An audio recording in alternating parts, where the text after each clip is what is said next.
Okay, so maybe it's not breaking news. Maybe we know that with over 350 million types of web pages out there, that we do need to be able to tell which ones are legit and which ones are not. Let's start with www.malepregnancy.com.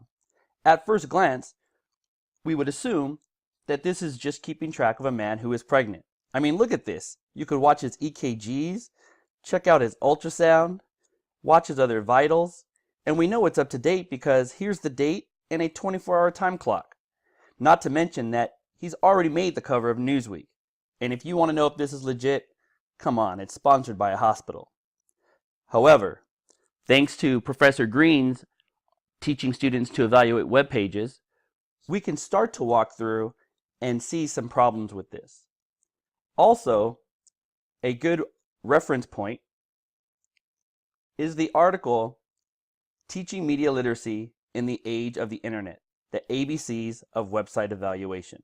Let's go back to our malepregnancy.com. Yes, this looks like a hospital is authorizing it, and that there's plenty of current information, and hey look, it's even been on Oprah. However, if we were to click on the hospital link, we can quickly find out that, oh wait a minute, this is a real hospital. Let's take a step back though. As we come down and we start to check disclaimers, it goes right back to the main page. And as we start to click around, we start to find links that are not there.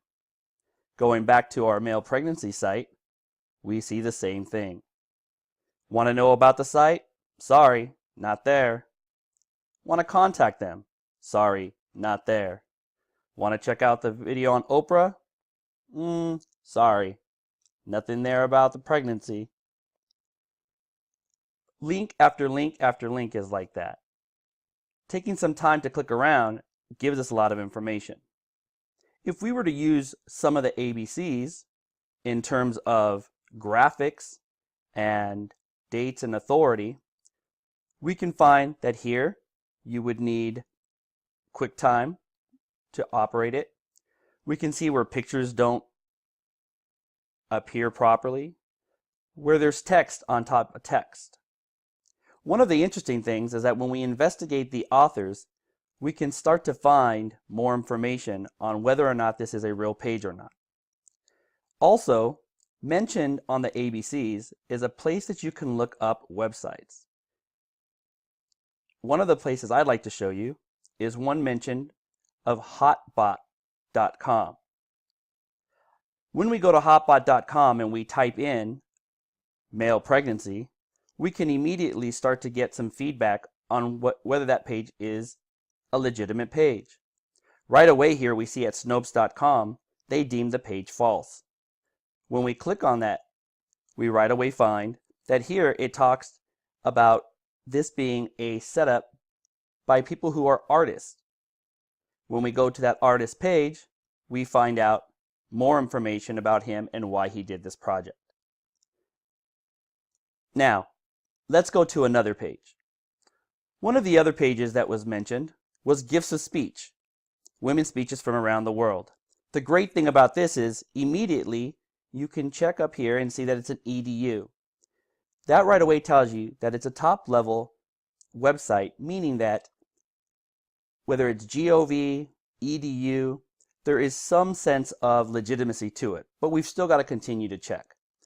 As we come down here, we might see, well, wait a minute, it looks like they're trying to raise money.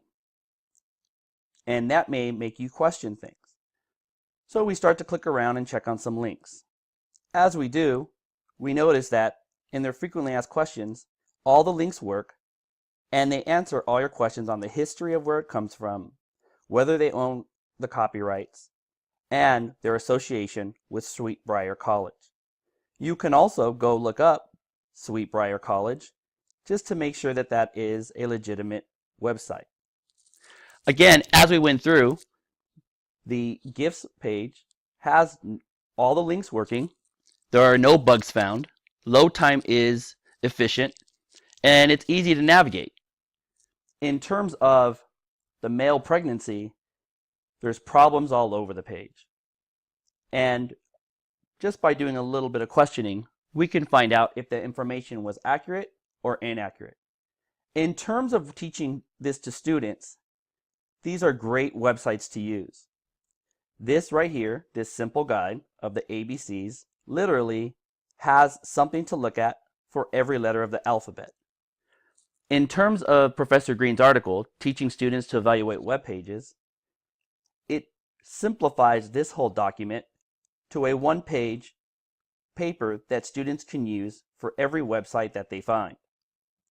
This would be great to use with other teachers, to use with parents, as well as to use in terms of products that students create using web pages available to them.